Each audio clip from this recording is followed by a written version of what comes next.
Hi, today we're throwing a leg over something truly special, my personal 2024 Ducati Hypermotard 698 Mono RVE. Now, this isn't your typical Hypermotard. Ducati ditched the V-twin for a brand new single-cylinder engine, and the RVE livery adds a whole new blend of attitude and aggression. This bike is truly special, and in this video, I'm going to give you my candid owner review. Let's do work.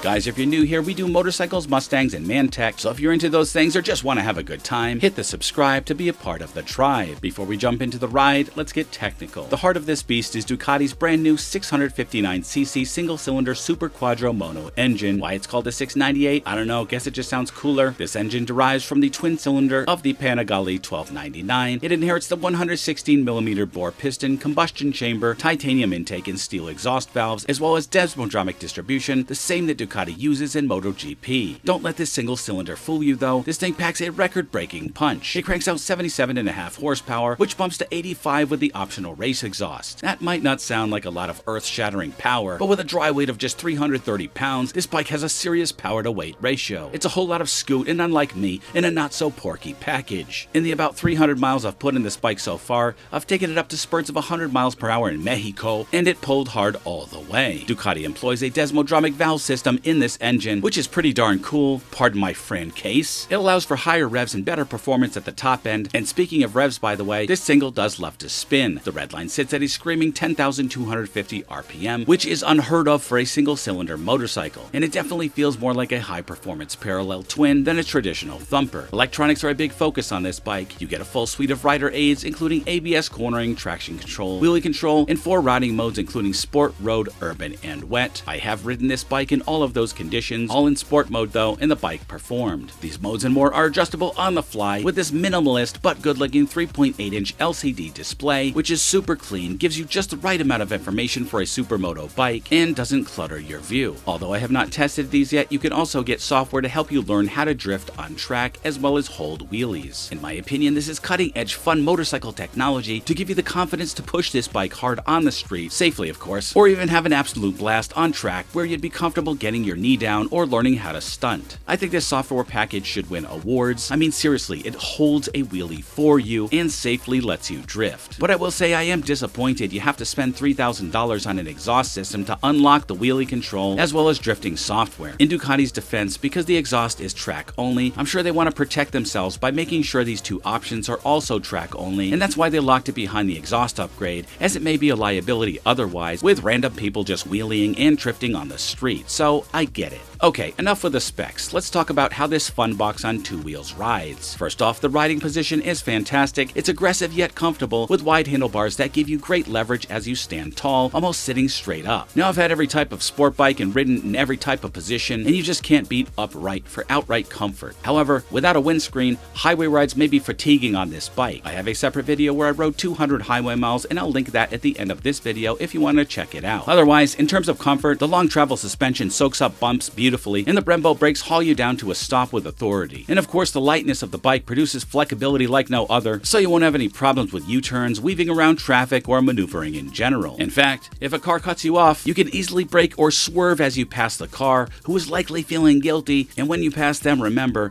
a soft word turns away wrath, but a harsh word stirs up anger. Proverbs 15:1. Good wisdom right there, whether you're a believer or not. Alright, Brian, but how about that stock exhaust?